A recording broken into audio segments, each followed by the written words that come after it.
Hello ചങ്ങായിമാരെ, എല്ലാവർക്കും നിജീസ് വേൾഡിലേക്ക് സ്വാഗതം. ചങ്ങായിമാരെ, നമ്മളിന്ന് ഉറുമ്പച്ചൻ കോട്ടത്തിൻ്റെ മുന്നിൽ നിന്നിട്ടാണ് ഈ വീഡിയോ ഇൻട്രോ പറയുന്നത് കേട്ടോ.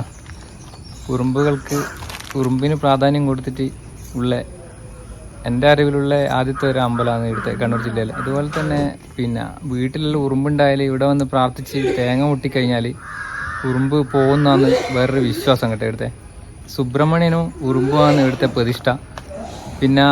ഇവിടെ വരുന്നവർ ഗണപതി മണ്ഡപമുണ്ട് ഇതിൻ്റെ അടുത്ത്, അവിടെയും കൂടി പോകണം എന്നാണ് പറയുന്നത് അല്ലേ?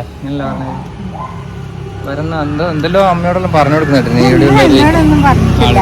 അതന്നെ വീട്ടിൽ ഓർമ്മണ്ടായി. അതന്നെ ഇവിടെ വന്നിട്ട് എന്നാണ് സംക്രമ ദിവസം തേങ്ങ മുട്ടിയിട്ട് അത് ഒരു പ്രാവശ്യം പോരാ, 2-3 പ്രാവശ്യം വന്നിട്ട് അങ്ങനെ ചെയ്താല് വീട്ടിൽ ഉറുമ്പ് പോകുന്നു.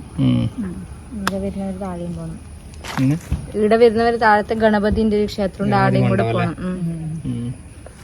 എന്നാ നമുക്ക് ഇവിടെ വിളക്കൊന്നും കത്തിച്ചില്ല, നമുക്ക് ഗണപതി മണ്ഡപത്തിൽ പോയിട്ട് അവിടുത്തെ കാഴ്ചകളും കണ്ടിട്ട് ഇങ്ങോട്ടേക്ക് വരാം വിളക്ക് കത്തിച്ചിട്ടുണ്ടെങ്കിൽ. എല്ലാവർക്കും ഒരിക്കൽ കൂടി നമസ്കാരം ചങ്ങായിമാർ. ഉറുമ്പച്ചൻ കോട്ടത്തിനെ പറ്റി ഞാൻ മനസ്സിലാക്കിയ ചെറിയ അറിവുകൾ നിങ്ങൾക്ക് വേണ്ടി പങ്കുവയ്ക്കുന്നു. കണ്ണൂർ നിവാസികൾക്ക് ഉറുമ്പുകൾ ദൈവതുല്യരാണ്. ഉറുമ്പുകൾക്ക് ദൈവിക പരിവേഷം നൽകി ആരാധിക്കുന്ന ക്ഷേത്രവുമുണ്ട് കണ്ണൂർ ജില്ലയിലെ തോട്ടട കിഴുന്നപ്പാറയിൽ.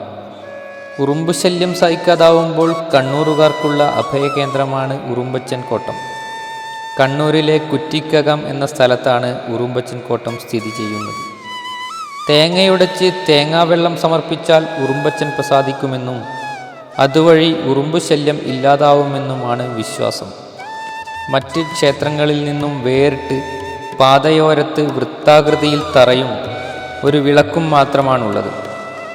നൂറ്റാണ്ടുകൾ പഴക്കമുണ്ടെന്ന് വിശ്വസിക്കുന്ന ഇവിടെ ഉറുമ്പച്ചൻ്റെ സാന്നിധ്യം ഉണ്ടെന്നാണ് വിശ്വാസം. എല്ലാ ക്ഷേത്രങ്ങളെയും പോലെ ഉറുമ്പച്ചൻ കോട്ടത്തിനും ഒരു ഐതിഹ്യമുണ്ട്. ഉദയമംഗലം ക്ഷേത്രത്തിൻ്റെ ആരൂഢ സ്ഥാനമാണ് ഉറുമ്പച്ചൻ കോട്ടം. 4 നൂറ്റാണ്ടുകൾക്ക് മുമ്പ് ഗണപതി ക്ഷേത്രം പണിയാനായി കുറ്റിയടിച്ചിരുന്നു. പിറ്റേന്ന് നോക്കിയപ്പോൾ കുറ്റിയുടെ സ്ഥാനത്ത് ഉറുമ്പിൻ കൂട് കാണുകയും കുറ്റി കുറച്ചു ദൂരെ മാറിക്കിടക്കുകയും ചെയ്തു. പിന്നീട് കുറ്റി കണ്ട സ്ഥലത്ത് ഗണപതി ക്ഷേത്രം പണിയുകയും ആദ്യം കുറ്റിയടിച്ച സ്ഥലത്ത് ഉറുമ്പിന് പൂജ നടത്താൻ തുടങ്ങുകയും ചെയ്തു.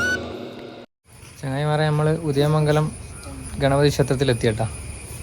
നമ്മൾ ബേക്കിൽ കാണുന്ന അമ്പലം നിങ്ങൾക്ക് ശരിക്ക് കാണിച്ചു തരാം. അതിനുശേഷം വീടുകളിൽ ഉറുമ്പ് ശല്യമുണ്ടായാൽ എല്ലാവരും ഉറുമ്പച്ചൻ കോട്ടത്തിലേക്ക് ഓടിയെത്തും.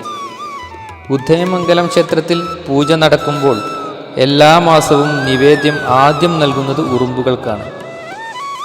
ഇവിടെ പൂജ ചെയ്ത ശേഷമാണ് ക്ഷേത്രത്തിൽ പൂജ ചെയ്യുന്നത്. സുബ്രഹ്മണ്യൻ്റെ ചൈതന്യം ഇവിടെ ഉണ്ടെന്ന വിശ്വാസത്തിൽ ദിവസവും ഇവിടെ വിളക്കും വയ്ക്കുന്നുണ്ട്. വിശ്വാസികൾ കൊണ്ടുവരുന്ന തേങ്ങയുടച്ച് വെള്ളം തറയിൽ ഒഴുക്കുന്നതാണ് ഇവിടുത്തെ വഴിപാട്.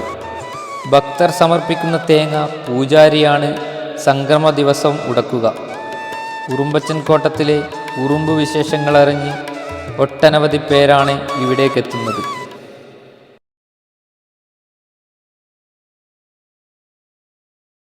അപ്പോൾ ചങ്ങായിമാരെ, നമ്മള് ഉറുമ്പച്ചൻ കോട്ടവും ഉദയമംഗലം ഗണപതി ക്ഷേത്രം കണ്ടിട്ട് തമ്പുരന് മുടി വാങ്ങിയിട്ട് കാണുന്നില്ല. തമ്പുരനെ കാണുന്നില്ല. അതല്ല അവരോ നമ്മള് അവിടെ എല്ലാം പോയിട്ട് നമ്മൾ തിരിച്ചു പോക്കാന്ന്. അപ്പൊ നമ്മൾ ഇന്നത്തെ വീഡിയോയിൽ ഇഷ്ടപ്പെട്ടാൽ എല്ലാവരും നമ്മൾ സപ്പോർട്ട് ചെയ്യണം കേട്ടോ ചങ്ങായിമാരെ. സപ്പോർട്ട് മാത്രമല്ല എല്ലാം ചെയ്തോ. എന്തെല്ലാം ചെയ്യണ്ടേ തമ്പുര് പറഞ്ഞുതരും.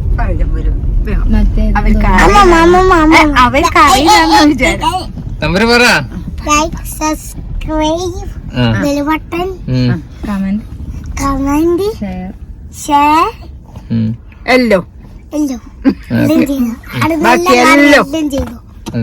അടിച്ചങ്ങ് പൊളിച്ചോ അല്ലേ? അടിച്ചങ്ങ് പൊട്ടിച്ചോന്ന് പറയും. ഗേറ്റ് അടിച്ചതാ. പിന്നെ ചങ്ങായിമാരെ, വേറൊരു സന്തോഷ വാർത്തയും കൂടി ഉണ്ട് കേട്ടോ. നമ്മള് സുഖാരാട്ടിന്റെ അടുക്കുന്ന അധികം മേടിച്ച 16 കോടിയില്ല, അതിനകത്ത് 2 കോടിയേ ബാക്കിയുള്ളൂ കേട്ടോ. ആരും കണ്ടെങ്കിൽ പറയണം. അത് കൂടി കഴിഞ്ഞാൽ 50 കോട ഫിനിഷ് ആവും. അപ്പോൾ നമ്മളെ വീഡിയോ നമ്മളിൽ ഇഷ്ടപ്പെട്ടാൽ നമ്മളെ സപ്പോർട്ട് ചെയ്യണം. വീണ്ടും അടുത്തൊരു ചെറിയ വീഡിയോ ആയിട്ട് വരാം. എല്ലാവർക്കും ബൈ. നിങ്ങളുടെ സ്വന്തം നിജിയും തമ്പുരവും. ഓക്കേ